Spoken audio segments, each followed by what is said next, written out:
Notre invité Sibeth Ndiaye, bonjour. Bonjour. Porte-parole du gouvernement, mais aussi porte-parole du président de la République, bien sûr. Vous avez travaillé avec lui, vous continuez.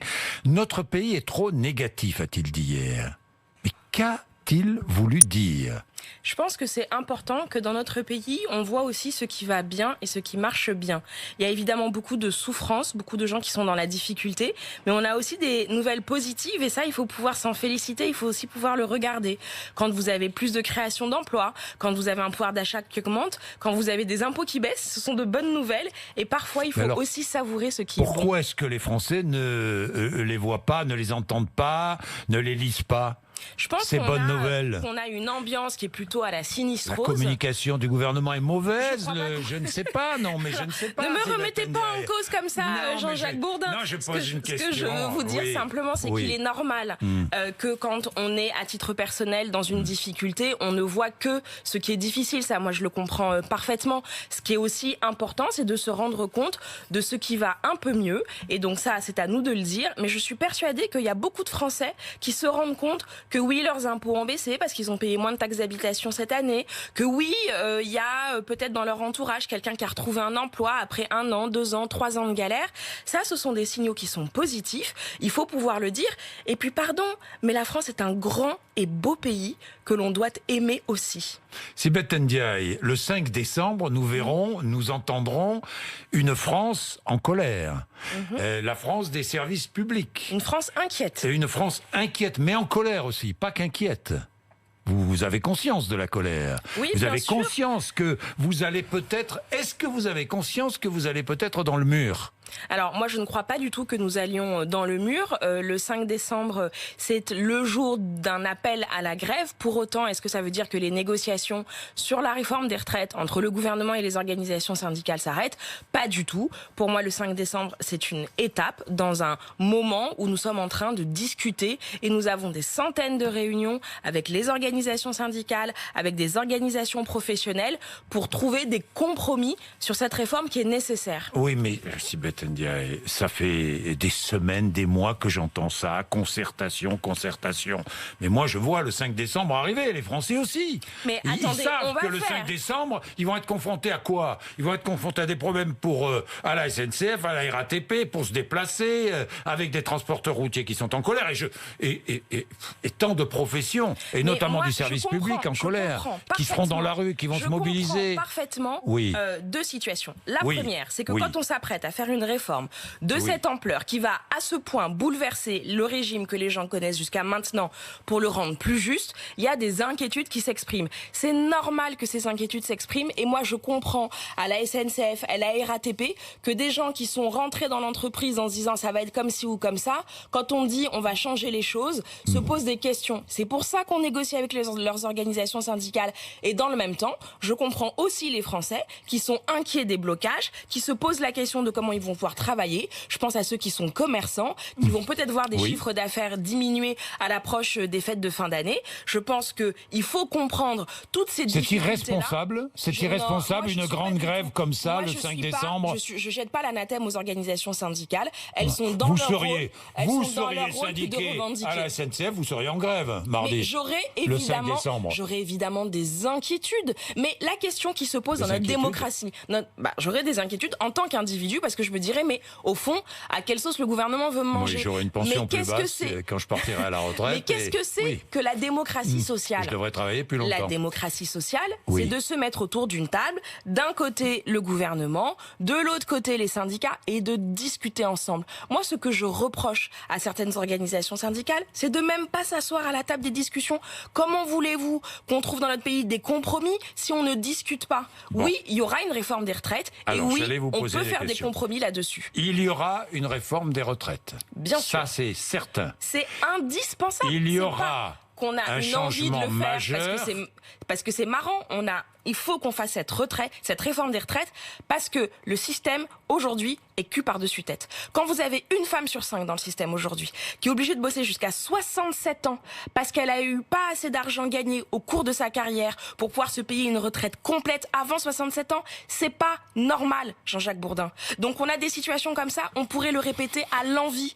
Quand, suivant que vous êtes dans la fonction publique ou salarié du privé, vous n'avez pas le même nombre de trimestres accordés du fait de votre grossesse, c'est pas normal. Donc on veut rétablir de la justice et de l'équité dans le système. Donc il y aura une réforme des retraites qui sera votée avant l'été 2020. Tout à fait. Bien.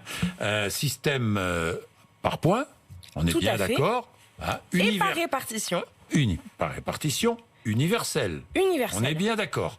Mais quand connaîtrons-nous exactement la réforme des retraites que vous voulez mettre en place? Parce que je ne la connais pas. Mais c'est bien normal que vous la connaissiez pas. Pourquoi? On est dans la discussion. Oui. Quand vous avez, en 45, quand le régime il est mis en place, il a vocation à l'universalité. Déjà à ce moment-là, on voit qu'il y a des gens qui n'ont pas tout à fait envie d'être solidaires avec les autres, qui préfèrent avoir des solidarités professionnelles. Aujourd'hui aussi, il y a des gens, des catégories qui n'ont pas envie d'être solidaires avec les autres. Il y a des catégories qui se disent, et c'est bien normal quand on est humain de se le dire, qui se disent aujourd'hui, moi, j'ai plutôt une caisse qui est excédentaire, une caisse de retraite. Je vois pas tellement pourquoi. Je pensez aux avocats, par exemple. Mais il n'y a pas que. Moi, non, mais des caisses excédentaires, voilà. Je pense à celles des avocats. Il y a des caisses excédentaires qui se disent, moi, je vois pas pourquoi je serais avec le régime des autres. Moi, je dis simplement à tous ceux qui sont excédentaires aujourd'hui, d'autres l'ont été à d'autres moments de notre histoire, et on a vu des évolutions démographiques. Si les caisses sont excédentaires, c'est parce qu'il y a eu des cotisations. Mais c'est surtout parce qu'il y a eu assez de gens pour cotiser. Il y a un beau jour où vous étiez de très nombreux agriculteurs. Est-ce que l'État va mettre la main sur cet argent, d'ailleurs? Mais pas du tout. Pas du tout. Constitutionnellement, de toute façon, si on voulait, ce ne serait pas possible. Bon, d'accord. Donc, il n'y a pas d'inquiétude de ce point de vue-là. Je parle des caisses complémentaires. Bon, ceux-là n'ont pas d'inquiétude à avoir, c'est ce que vous leur dites. Bon, et que dites-vous à ceux qui seront d'ailleurs le 5 décembre mobilisés, et qui ont des régimes, je ne vais même pas employer le régime spécial, je vais parler de régime particulier. Prenons le cas de la SNCF. La SNCF. Est-ce que les cheminots sous contrat garderont leur régime particulier? Oui ou non? Aujourd'hui, nous avons une négociation qui doit nous permettre de déterminer comment on va opérer une transition. Donc cette négociation, comme elle n'a pas encore abouti, je ne peux pas vous dire ce qu'il en sera. Il y a des cheminots sous contrat et il y a des cheminots qui ne sont pas sous contrat. Qui sont sous statut. Sous statut. Tout à fait. Sous statut, ça veut dire sous contrat, avec l'État. Alors, employons les bons termes. Bon, mais sous statut, d'accord. Qui ont le statut cheminot, et lorsqu'ils ont signé ce contrat, on leur a dit, bien, vous avez un régime particulier de retraite. Est-ce que cela risque de perdre une partie ou la totalité de leur régime particulier de retraite? Oui ou non? C'est ce dont nous discutons actuellement. C'est pas la même chose quand vous êtes à quelques années. Quelle est la position du gouvernement? Mais la position puisque vous discutez, vous avez une position du gouvernement est de dire que tout est sur la table. Et donc, on discute. Si vous voulez pouvoir mener une négociation syndicale, et moi j'en ai mené quelques-unes... Vous pourriez remettre en cause ce statut particulier de retraite. Mais écoutez, aujourd'hui, déjà, à la SNCF, nous avons éteint le statut. C'est-à-dire que nous avons décidé au cours de la réforme précédente, pour permettre à l'entreprise de s'adapter, nous avons d'ores et déjà décidé que tous ceux qui, à partir de l'année prochaine, seraient embauchés à la SNCF, ne le seraient plus au statut. Donc il y a déjà une transformation. Eux n'auront pas ce régime particulier de retraite. Il y a une transformation importante. Mais moi, aujourd'hui, je ne sais pas expliquer les yeux dans les yeux, Jean-Jacques Bourdin, à un Français, pourquoi quand vous êtes conducteur de bus ou tramway à Paris et quand vous êtes conducteur de bus ou tramway à Lyon, vous n'avez pas le même statut, vous n'avez pas la même retraite et vous n'avez pas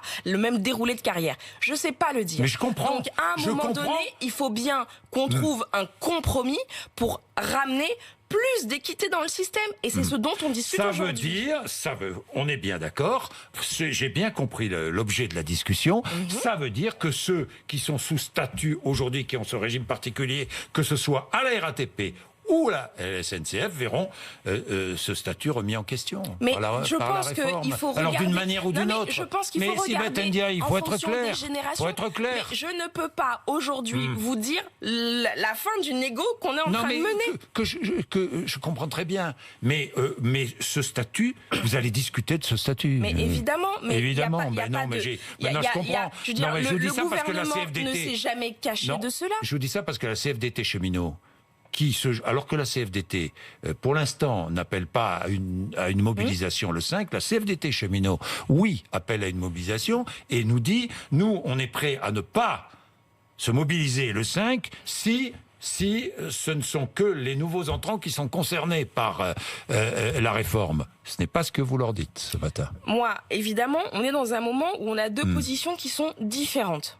Ces deux positions différentes, nous voulons, à partir de ces deux positions, bâtir un compromis social. Et donc, d'ici au 5 décembre et après le 5 décembre, jusqu'à la fin de l'année, nous continuerons à avoir des discussions avec les organisations syndicales en fonction des trajectoires des individus. Passer la pilule, quoi. Mais le sujet, il n'est pas là. Moi, je respecte. Comment il n'est pas là? Mais je respecte. Mais la question, elle n'est pas qu'il y ait un vainqueur et un vaincu à la fin. Il ne s'agit pas d'être mais si on doit faire avaler il s'agit de faire avaler la pilule aux cheminots qui est sous statut et à qui on a promis, Je suis pas d'accord. Il s'agit pas. C'est pour ça que je vous dis, il y a pas des vainqueurs et des vaincus. Il y a pas des gens à qui qu'on doit taper pour leur faire avaler quelque chose. Il y a une discussion à avoir. Il y a un compromis à bâtir, et c'est ce qu'on essaye de faire avec la CFDT comme avec d'autres organisations syndicales. Et moi, je me félicite du fait. Oui, celles qui veulent bien discuter. Mais la démocratie sociale, c'est comme pour le tango. Faut être au moins deux pour le danser. Oui, non, mais ça c'est évident. Mais on est très proche dans le tango. Là, pas sûr que vous soyez très proche. C'est les manœuvres d'approche qui commencent. Oui, les manœuvres d'approche, vous avez du travail là. Dites-moi, organiser une grande conférence sociale, c'était une idée avancée par le MoDem, l'UDI, tout ça c'est balayé. C'est pas une question, le sujet n'est pas que ce soit balayé, mais pardon, aujourd'hui déjà, on a une mobilisation nationale dans les territoires qui a été lancée par le Premier ministre il y a quelques mois. Vous savez, avec l'actualité, on oublie vite les choses, mais moi je me souviens d'un Premier ministre qui a proposé aux organisations syndicales, aux partenaires sociaux dans les territoires d'aller regarder comment concrètement on pouvait débloquer des situations là où il fallait faire évoluer un certain nombre de pratiques, notamment en matière de recherche d'emploi. Donc il y a de toute façon aujourd'hui on fourmille de dialogue. Et Jean-Jacques Bourdin, vous venez vous-même de me dire c'est flou, on comprend pas, c'est trop long, ça fait des mois que vous discutez. C'est donc bien qu'il y ait une discussion aujourd'hui qui a lieu et depuis plusieurs mois maintenant. Est-ce que ceux qui veulent garder justement leur régime particulier sont des corporatistes qui ne pensent pas au bien commun? Évidemment, il y a une part de corporatisme parce que... Qui ne pensent pas au bien commun. Moi, je ne crois pas qu'il faille dire aux gens vous êtes les méchants et nous, on est les gentils, parce que la société et la vie, ça ne marche pas comme ça. Non. Le monde n'est pas manichéen, c'est pas tout blanc ou tout noir. Bien que je sois habillée en noir et blanc aujourd'hui. Mais je crois au contraire qu'il faut qu'on réconcilie des positions et donc qu'on construise un pays dans lequel il y a de la solidarité et dans lequel les gens ont envie que cette solidarité existe. Et ils ont envie d'y participer. Et ça, c'est à nous de bâtir cette société dans laquelle les gens ont envie de s'entraider. Parce qu'aujourd'hui, on peut être puissant et demain, on peut ne plus l'être. Oui.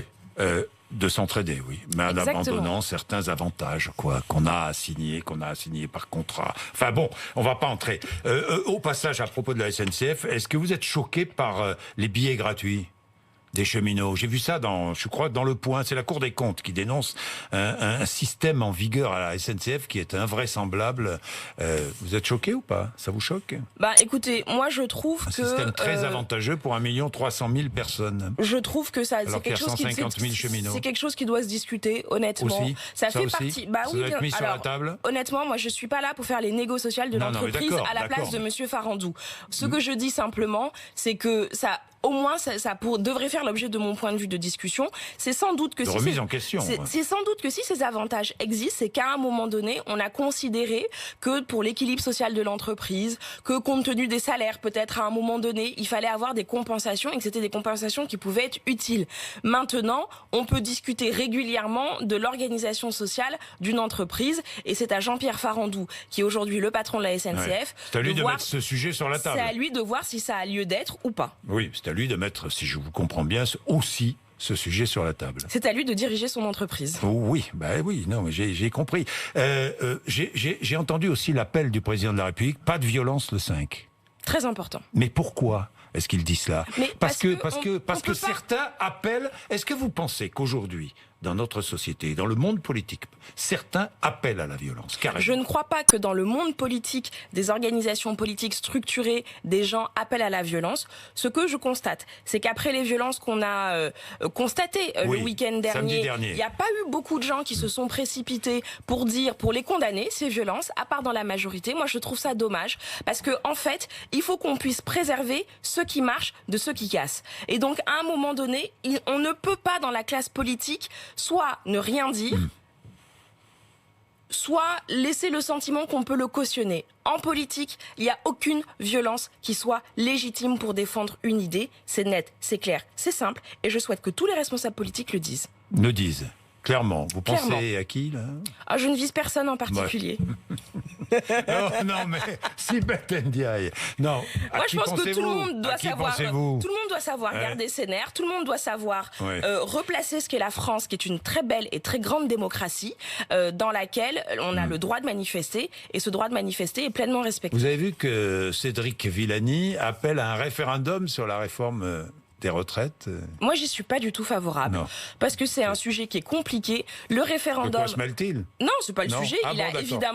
Il est député de la République. Il a évidemment vocation à avoir une opinion de la République en marche et député de la République française. Oui. Et il a évidemment vocation à porter le débat. Moi, je suis pas favorable au référendum sur les retraites, parce que les retraites, c'est un sujet compliqué, et répondre oui ou non, je trouve que c'est un peu rapide. Les violences faites aux femmes, nous aurons les mesures lundi. Tout à fait. Violences faites aux femmes, marche pour toutes les femmes à Paris. Demain, vous irez marcher? Alors, demain, malheureusement, non, parce que, pour tout vous avouer, mon mari n'est pas là, donc je garde les enfants. Bon, mais vous seriez allé marcher sinon? Oui, parfaitement. Moi, je pense que c'est important, en tout lieu et en tout temps, de défendre les droits des femmes. Je le fais aujourd'hui sans doute de manière un peu différente de ce que je faisais quand je n'étais pas au gouvernement, mais défiler avec des gens qui revendiquent à la fois l'égalité entre les hommes et les femmes, et qui réclament qu'on fasse mieux pour lutter contre les violences sexistes et sexuelles, c'est une évidence, c'est un combat que je porte moi aussi. Sibeth Ndiaye, vous allez partir dans la Drôme, là? Oui.